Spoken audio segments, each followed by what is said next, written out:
દોસ્તો શોર્ટ્સ વિડીયોમાં thumbnail matter કરે છે કે નહીં, ચાલો જાણીએ આપણે યુટ્યુબનું ઓફિશિયલ સ્ટેટમેન્ટ શું કહે છે. મિત્રો, તમને બધાને ખબર હશે કે લોંગ વિડીયોની સાથે સાથે અત્યારે શોર્ટ્સ વિડીયો કેટલા મહત્વના છે. શોર્ટ્સ વિડીયો આપણને સબસ્ક્રાઇબર ગેઇન કરવામાં મદદ કરે છે, જ્યારે લોંગ વિડીયોની અંદર આપણને સારામાં સારી ઇન્કમ જનરેટ થતી હોય છે.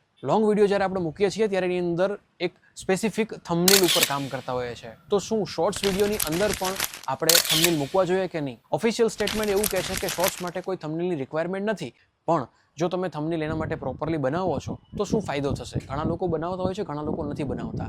અને હા, એક વસ્તુ છે કે શોર્ટ્સ વિડીયો જે છે એ ફીડમાં જઈને રન થતો હોય છે ને ઓટો પ્લે થઈ જતો હોય છે, તો એમાં થંબનેલનો એટલો બધો ઉપયોગ થતો નથી. પણ જ્યારે કોઈ વ્યક્તિ સર્ચ કરે છે અને સર્ચમાં જ્યારે તમારો વિડીયો આવે છે અને એની અંદર જો થંબનેલ હોય છે તો થંબનેલ એટ્રેક્ટિવ લાગે છે અને એસઈઓમાં સૌથી વધારે ફાયદાકારક છે. તો એ જગ્યાએ જ્યારે સર્ચિંગની વસ્તુ આવે છે એ સમય દરમિયાન જો તમે તમારા શોર્ટ્સ માટે કોઈ પર્ટિક્યુલર થંબનેલ બનાવીને રાખ્યું હશે તો જરૂરથી ફાયદાકારક છે.